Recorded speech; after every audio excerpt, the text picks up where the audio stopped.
Let's begin by telling you that Okpeyemi Bright has been inaugurated as the youngest mayor in the United Kingdom, marking a historic milestone for Nigerians in the diaspora and youth leadership. At 29, she now holds the esteemed position of first citizen of the London Borough of Barking and Dagenham after inauguration on May 16, 2025. Bright, born in the UK to Nigerian parents, described her election as an act of divine grace and pledged to serve with humility and excellence. She began her political journey at the age of 22, championing youth empowerment and social inclusion over the past 7 years. Her ascension highlights the growing political influence of Nigerians abroad alongside figures like Kemi Badenoch and Chi Onwura. Bright's achievement is celebrated as a symbol of resilience and a call for deeper youth and diaspora engagement in national development. To discuss this, we're joined by a global affairs analyst, Christabel Aibejon, and international affairs analyst, Ekene Ezeji. Thank you so much, esteemed guests, for joining us on the news. Thank you for having me.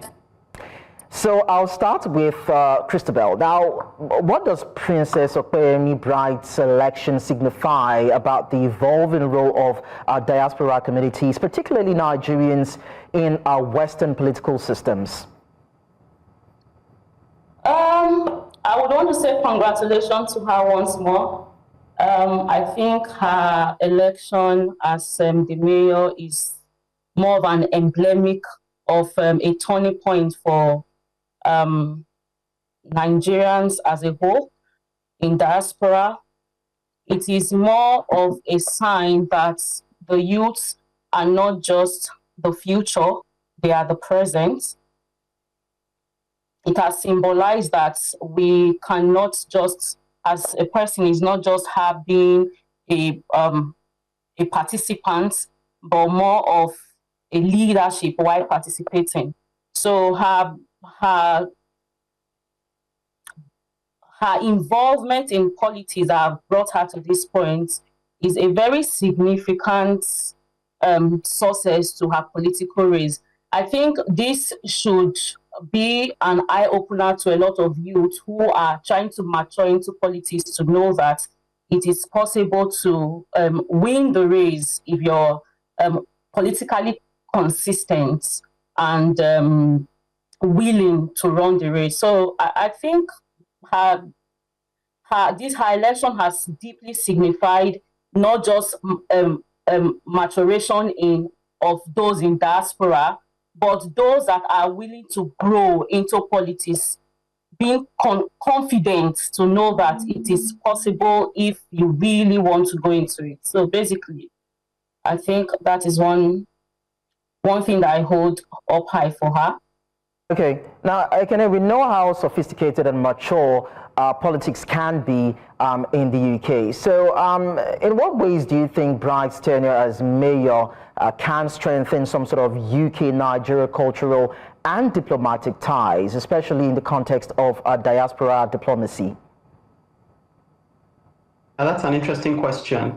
I think one of the things I was going to add to my colleagues, my fellow contributors' views is that it's not just the consistency of the politician, so to speak, it's also the environment, the enabling environment.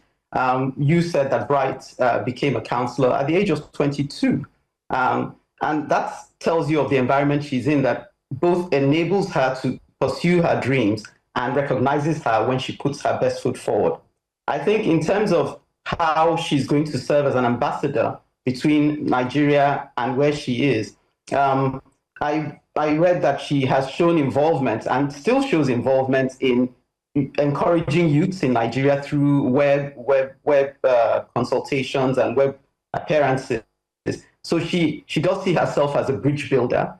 And just by virtue of the fact that she's in the position she is, I'm sure she already begins to stand out as someone people can look to and consult as to how they can also acquire the benefits of political visibility. And I'm hoping that by virtue of the fact that I see lots of Nigerian newspapers celebrating her, that they won't just be celebrating her, as they say, for mouth, but they will also see that they have to make real those very same things that they celebrate abroad at home, because I think it behoves those at home to catch the inspiration and create similar enabling environments. She can only do as much as she has done by putting herself forward. The rest then lies with us at back home to catch the fire and use her as a reference point to creating the enabling environment for the youths. Well, it might not be easy, most especially if you're in another climb aside what one might be normally used to. But then I'll put this to Christabel. I mean, how challenging can it be for a young black woman to actually take up that position in an advanced world like the UK? Well, it can be very challenging, mostly when you know that there are lots of I will use the word white folks that would want to test her integrity and want to test her being, whether she's going to be biased. Definitely her being a Nigerian born, she is going to face a lot of adversity with trying to balance home and balance her involvement here, which she knows her allegiance is to the constituents and the constitution that brought her in, is going to be quite challenging not to be biased per se, because they would, like I said, they want to definitely test her political faith and her political will, ability to sit towards not just favoring the Nigeria in diaspora, but also trying to do the duty she's been, she has actually signed or to do. So the challenges would be trying to balance cultural differences, political differences, and her personal will. Trying to see if she's going to be biased, which is going to be a big challenge. The black, which are Nigerians, specifically would want to see how she sits towards favoring them with her political will, while the white will also see how she's sticking towards the constitutional will. So I think it's going to be a little bit of challenging for her, but she is an intelligent young woman who knows her will and her way and would not want to put herself in a political jeopardy that is going to put her in that confusion. So I think these are some of the challenges that she might face, how to balance it here and there.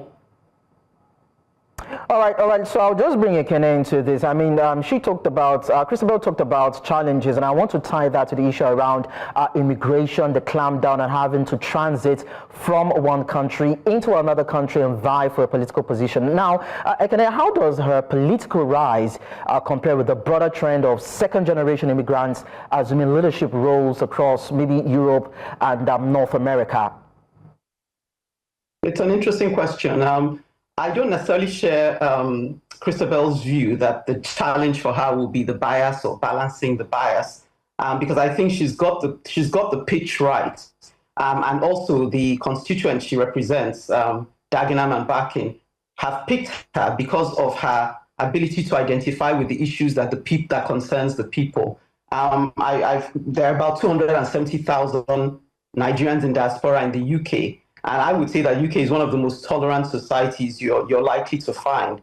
And so when you look, strange enough, there's a conflict between the fact that across board, you find there's a growing intolerance towards immigrants, yes, and with the Trump factor, this growing intolerance towards inclusivity, but yet you have to sort of say kudos to those who are in the political spaces in whether in the UK, and you have examples of Nigerians thriving in Europe and even in the US, to show that these people are still focused on who is the best man for the job. They've clearly elected her because she's the best woman for the job and she'll get the job done. And I think she has that focus.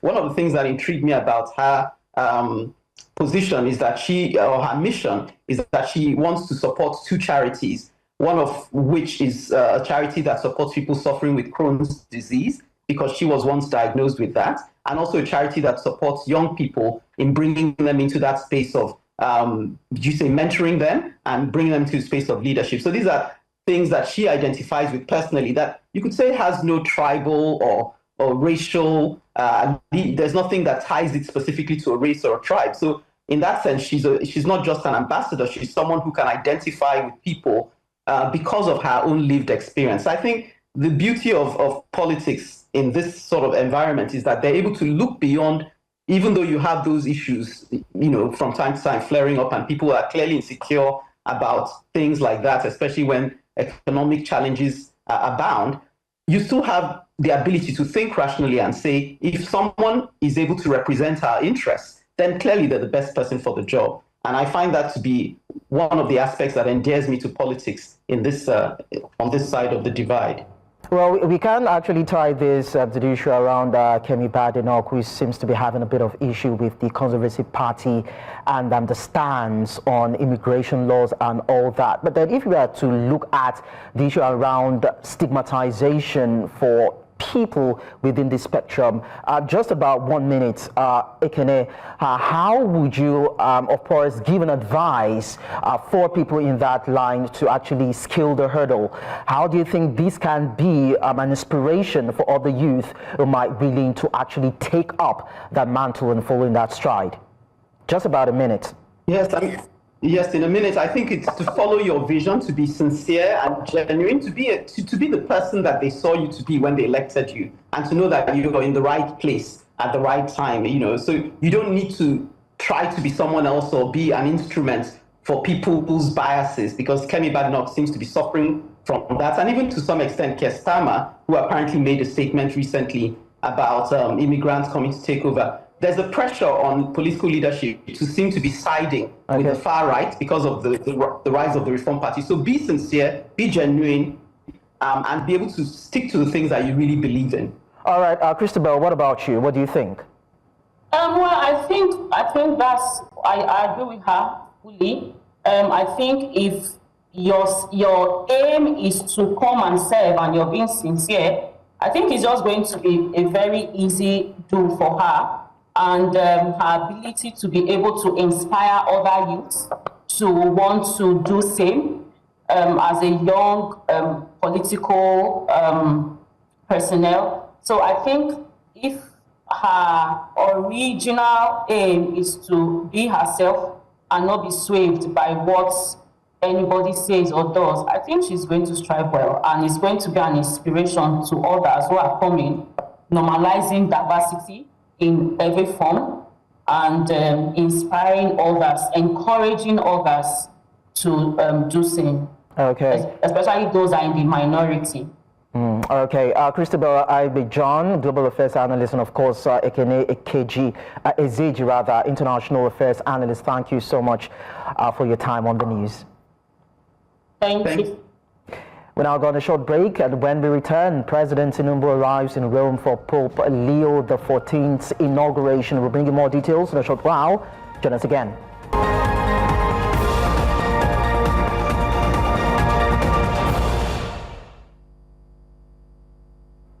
Many thanks for staying with us. It is the second day of the UTME receipt after the Joint Admissions and Matriculation Board rescheduled the examination for more than 300,000 candidates following the technical glitches that affected scripts from 157 computer-based test centers across Lagos, Anambra, Imo, Abia, Ebonyi, and Enugu states.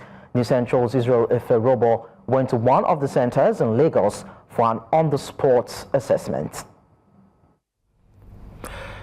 In the wake of widespread public concern over technical glitches and poor performance in the recent UTME exams, the Joint Admissions and Matriculation Board ordered a retake for affected candidates.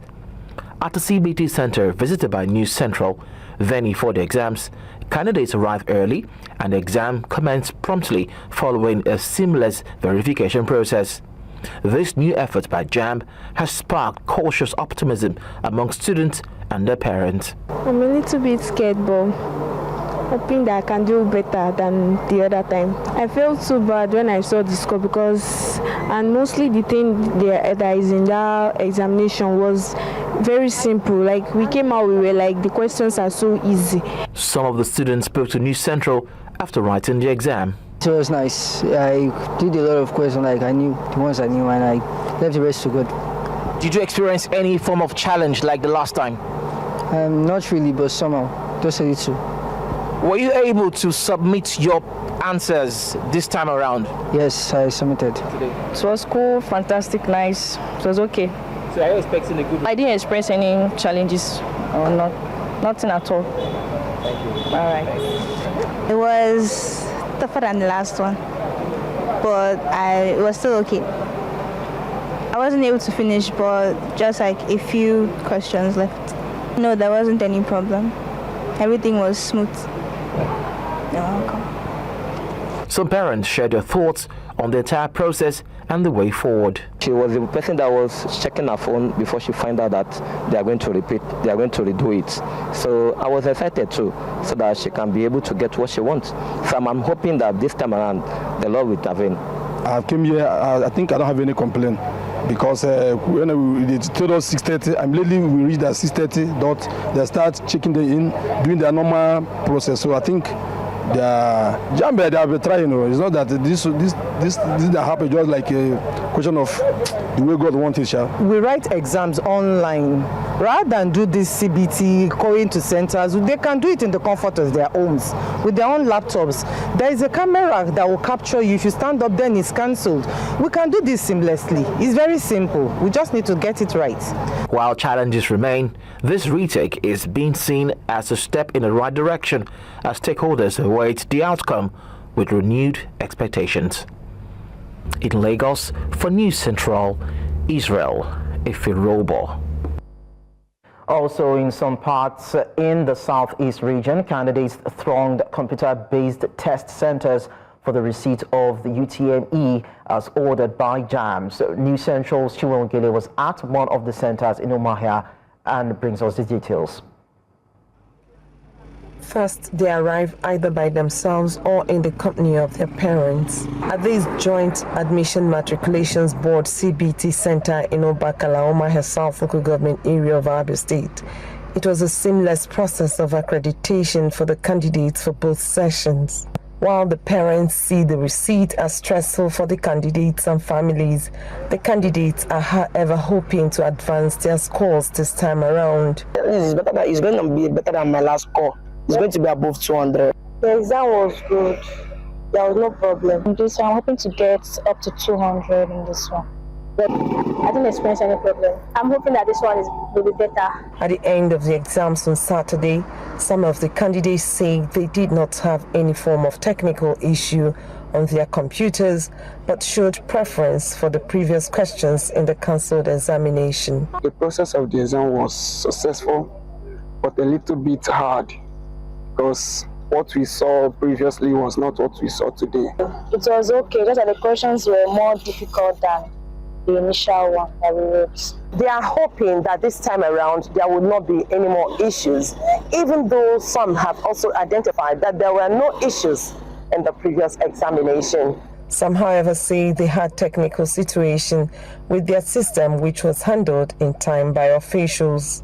In my chemistry, from number 1 to 10, if I tick any answer, it doesn't indicate that I've ticked that answer. It just goes blank like that, until I caught the attention of the supervisor, told me to exit the subject, put on that subject that I've already done, and come back to it. I did the same thing. It occurred, but I tried the third time. It's normalized. However, some parents have their reservations about the process, calling for the scrapping of JAMB entirely. In my mind, I think JAMB should be eradicated. So, in my opinion, they should leave off this thing. People should be assessed by their, WAEC or NECO, so that whoever that scored reasonably, his or WAEC, should be allowed to gain admission. So this thing they are calling it glitches. They've prevented many people from getting admission. Others decry the emotional stress they and their children are subjected to as a result of the rescheduling. They are supposed to receipt those people that score low, mainly on that Saturday that they did not have 1 to 11. Not everybody, not causing trauma to the whole state. Hopefully, at the end of the day, everyone will be happy for the results that will be turned out. In Omaha News Central, Chinwe Ukele. So to discuss this further, we're joined by team lead and editor-in-chief, Dev Reporting, who also doubles as chairman of the Education Writers Association of Nigeria, Mojid Alabi. Is right here in our studios. Thank you so much for coming around. Thank you so much. And we also have an ICT specialist, Temitayo Agemo Okuboyejo, who joins us virtually for this. Temitayo, thank you so much for coming around. Thank you for having me, and good evening to you. All right. So I'll start with Mojid. I mean, you just listened to the parents and, of course, the candidates share their thoughts as regards the conduct of the UTME this year. But then how would you describe it in terms of the preparation, the conduct, and the aftermath? Because some people are saying that the handling itself was flawed. Yeah, thank you so much. I think we have come to the same issue that we have always raised. Personally, I wouldn't have expected the examination body to have asked the examination to be retaken so suddenly. I would have expected that we allow the system to calm down. Though WAEC is ongoing, SSE conducted by WAEC is going on, and I know that admission has a particular period that we conduct it. It starts around September.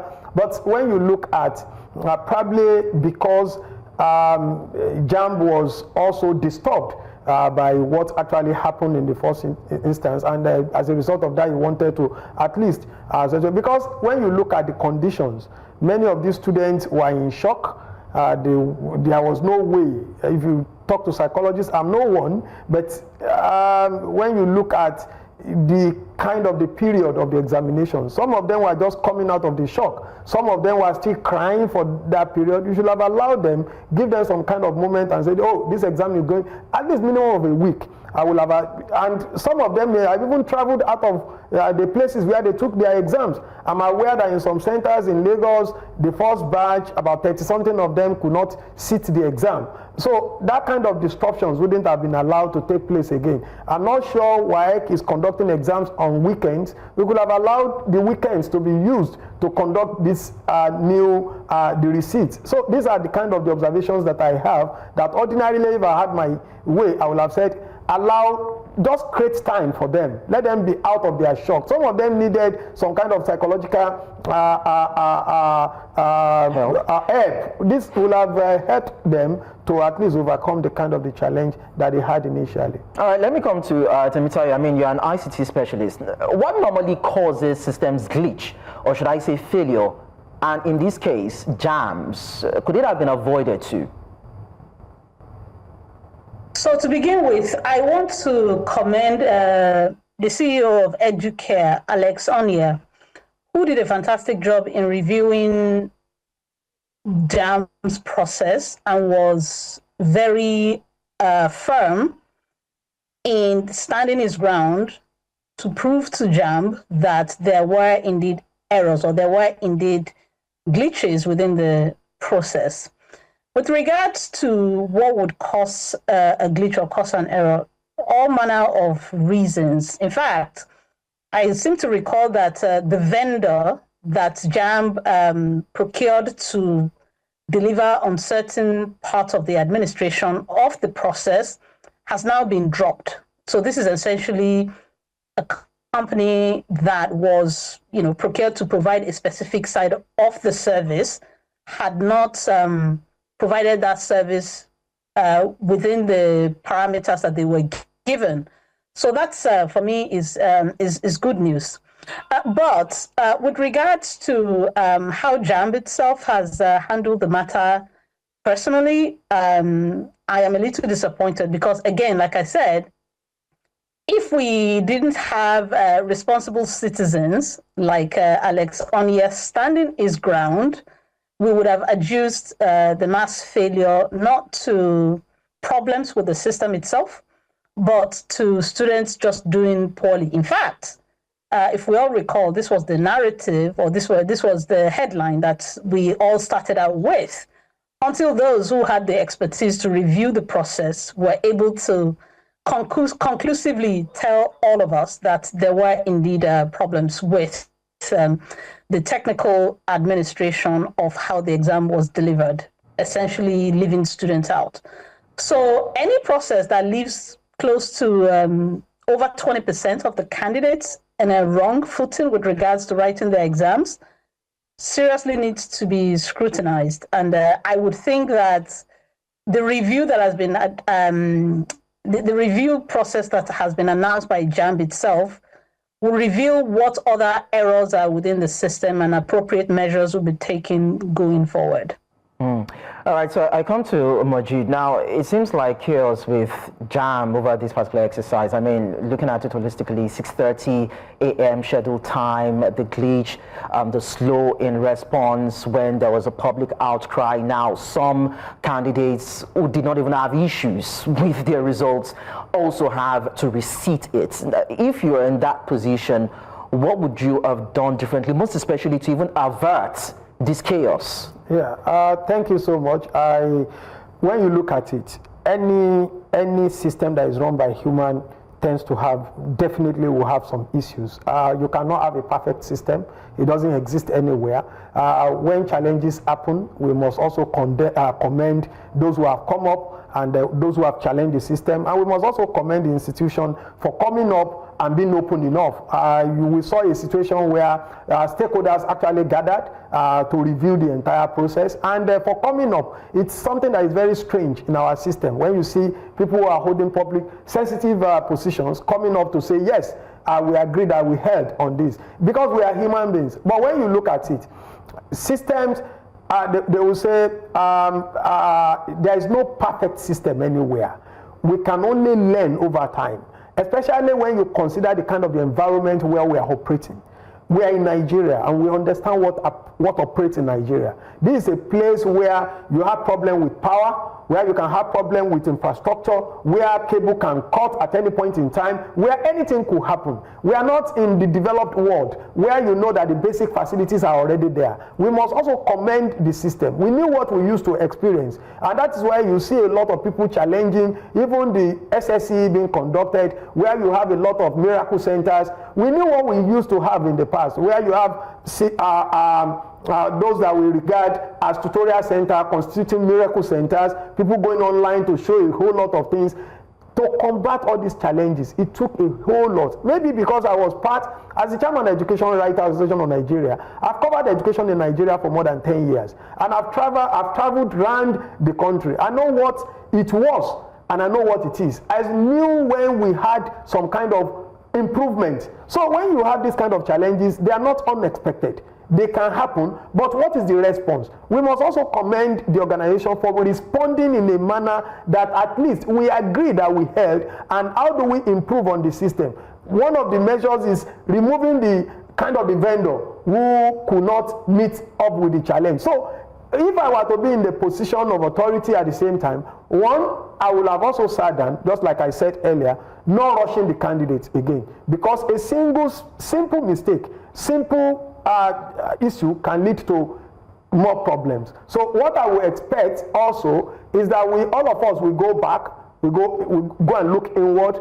How do we avert this kind of challenges going forward? In terms of technology, technology has helped, because I can tell you, with the use of CCTV, we have really identified a whole lot. People who are trying to engage in fraud in malpractices, using so many things to cover CCTV, doing a lot of things. But this man has been able to at least resolve some of these issues, especially when we look at where we are coming from and where we are now. Yeah. All right, Temitayo, now the JAMB registrar said the system glitch was caused by an unavoidable error. And Majid is also saying that because we're in this climb, paraphrasing now, we've not really gotten there yet technologically. Now, can this be regarded as a one-off, or the body is not well optimized for a tech-driven exercise? Some people are saying probably we should just go back to the paper-based kind of exam, because we saw this kind of glitch happen during the presidential election. So I disagree with a point that Mr. Majid made about there's no perfect system, and therefore we should perhaps do certain things. So whilst it is true that there's no perfect system anywhere, as far as I know, organizations should consistently work on ensuring a high efficiency of their process. And what that means is a consistent review process that identifies issues and ensures that those issues are resolved. So it's not unusual for people who work in this environment, in the IT space, to have a lessons learned process after every JAMB exam is taken to ensure that a mistake that has occurred previously doesn't occur again. Now, my concern is that the only reason why, in my opinion, JAMB would eventually admit to its own culpability in this issue is because we had someone who was an expert and who had reviewed the process and was certain that there were issues, and they stood their ground. Look, let's not forget that we all started out this entire conversation with putting the blame on first the students. It was all about how students were consistently performing poorly year in, year out. Then, secondly, we went on to the quality of education, the terribility of the curriculum. But then, because people who had a better understanding of how these things work stood their ground, and they were able to provide evidence which JAMB had no response to. They had no alternative answers to. They could not disprove this evidence, and therefore the only choice was to admit these errors. So on that note, I'm sorry to say, putting the blame on how systems are not perfect anywhere, I don't agree with that point. So errors like this should really be an outlier. It should be something that happens, like it should be what we call a black swan event, something that doesn't happen often. But then every year we have one complaint or another to make about JAMB. In fact, this exam, before the students sat those exams, there were issues around the timing that students had been allocated. So some students complained about being posted to far-flung places from where they lived. Others complained about being told to be at the center at 6 a.m. because JAMB wanted to avert lateness. I mean, what kind of exam do people have to go and sit at 6 a.m., 16, 17-year-olds? And then finally, my other issues is that as commendable as Professor Loede has been about eventually admitting the errors within the system. We don't know what the errors are. They haven't told us. They just said they were unavoidable.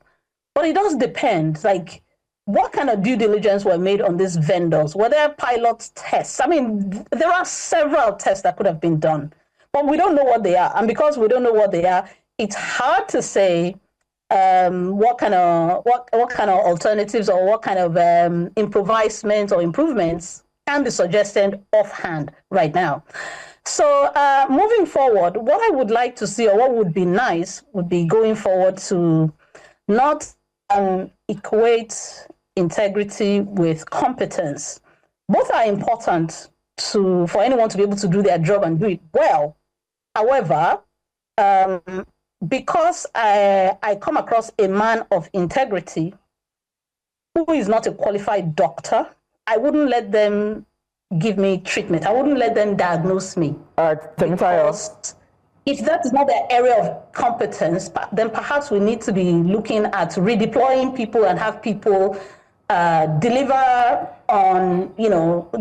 to the Nigerian state in areas of their competence. Well, I guess that's one area we need to look at, optimizing competency when it comes to delivering on tasks like this. Thank you so much, Temitayo Agemo Okuboye-Joe, and of course Mojila Labi, for coming around to talk about this. This conversation will continue, and definitely we will bring you to speak more on it. We're going on a very short break now. When we return, we'll talk about the president's visit to Rome. Stay with us.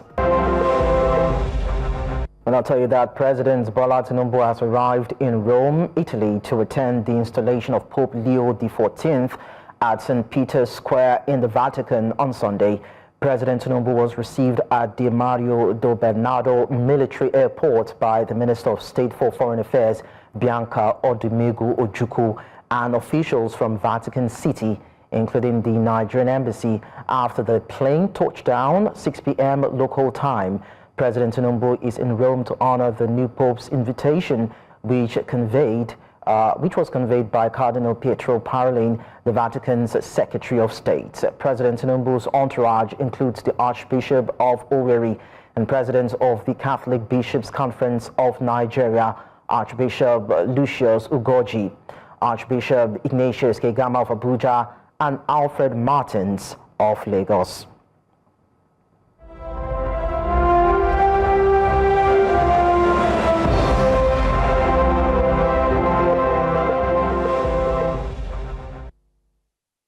We talk politics now. Ahead of the 2027 elections, the political pattern of Nigeria's South-South, one of the 6 geopolitical zones of the country, has witnessed a shift from the long-standing tradition of the People's Democratic Party dominance, with Edo and Delta, including Cross River states, already controlled by the ruling All Progressives Congress. There are strong indications that the PDP may also lose Akwa Ibom to the ruling party. In this special report, Austin Azu, our news central correspondent, assesses the political dynamics in the South-South region.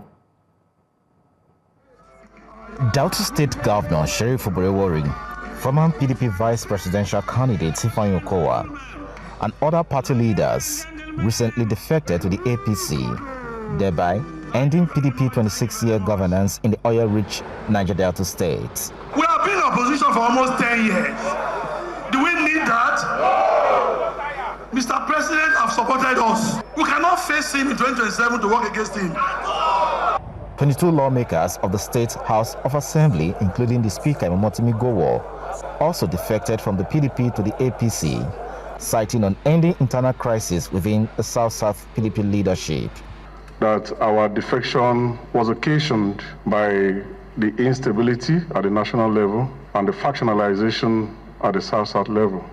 In Edo State, the Speaker of the State House of Assembly, Blessing Igbabako, also defected from the PDP to the APC, along with 17 local government chairmen, many councillors, and other high-ranking party members. We, the members of the House, we have been with you and will continue to with you. Integrity Group also staged a 1 million man march in Asaba in solidarity with Governor Sheriff Oborewori and the entire PDP structure for dumping the PDP for the APC. We are celebrating the 2 years of impact of good governance in Delta. So we are celebrating him, and even the recent movement from the PDP to the APC to connect to the national body of the APC with the president, to support the president to do better. In the gale of mass defections rocking the PDP in the South-South region, what leadership strategy is the PDP adopting to strengthen its position and play active opposition role? Yeah, it's giving us concern, but that's the human being for you. The human being is a free moral agent, and the Constitution allows for it.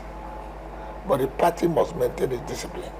But we took a position in our last NWC meeting to go to court. So we are waiting the legal advisor's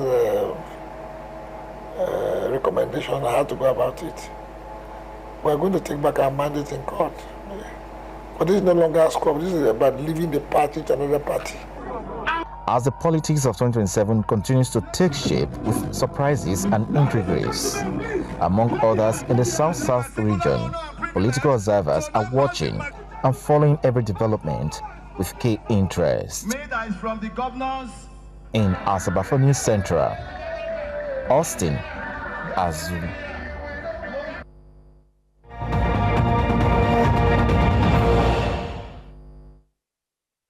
Now, the federal government has cleared 2.3 million households for payment under its conditional cash transfer program following the revalidation of the National Social Register. The revalidation, led by the National Identity Management Commission, aims to ensure that only eligible Nigerians receive palliatives amid rising economic pressures. NIMC's Director General Abisoye Koka Odushote emphasized the role of accurate ID verification in preventing fraud and targeting genuine beneficiaries. The exercise is part of the National Social Safety Net project launched in response to the fuel subsidy removal and exchange rate unification. The World Bank had previously flagged delays in implementation, prompting renewed efforts to boost credibility and impact the intervention. Let's now bring you sports news.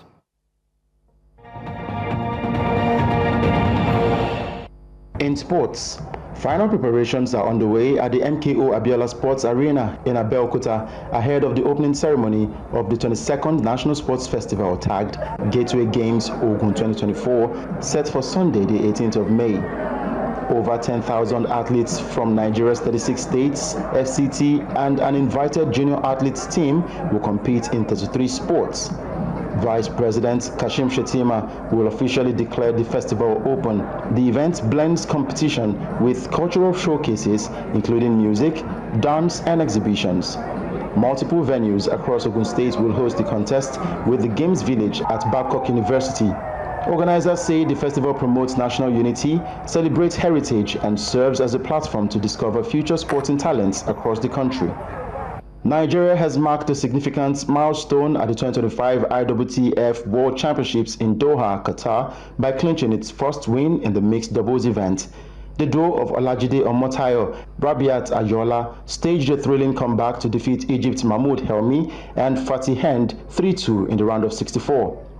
The prestigious tournament, which commenced on Saturday the 17th of May, features over 300 athletes from more than 70 member associations competing across 5 individual events. Bayelsa Queens have emerged champions of the 2025 Nigeria Women's Football League Premiership Super 6 after a commanding 4-1 victory over Niger Rattles, securing their 6th league title. Vera Samuel scored a sensational hat-trick with goals in the 28th, 61st and 67th minutes, while Tuminenu Additional also added one. The win saw Bayelsa finish top of the Super 6 table with 10 points, ahead of Nasarawa Amazons, who finished on 9 points, and Edo Queens, who had 8 points. As champions, Bayelsa Queens earned the 24.5 million naira prize and Nigeria's sole tickets to the WAFU Zone B qualifiers for the 2025 CAF Women's Champions League.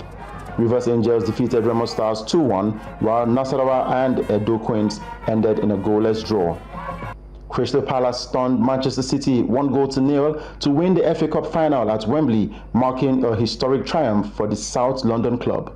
Eberechi Eze scored the only goal of the game in the first half, volleying home a brilliant cross from Daniel Munoz against the run of play. City missed a golden chance to level when Omar Mamoshi's penalty was saved by Dean Henderson, and a late VAR decision ruled out a Palace second. In a desperate move, Pep Guardiola brought in teenage debutant Claudio Echeverri with 10 minutes of stoppage time, but Palace held on to their lead. The victory marks a historic triumph for the South London club. And that's a wrap on Sport Update. I am Udoka Njoku.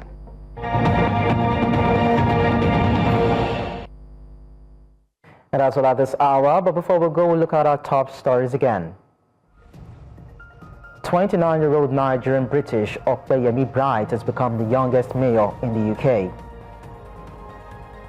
Candidates in Lagos and Southeast states are retaking 2025 UTME amid hopes of improvement.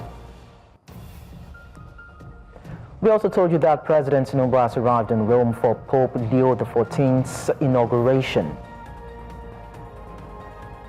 Now, do send your eyewitness report to the WhatsApp number on the screen, and you can follow us on social media. We are at News Central TV. Do watch us live on DSTV channel 422, GoTV channel 23, Star Times channel 274, Avo TV, and YouTube. Many thanks for watching. I am Lekon Onobanjo.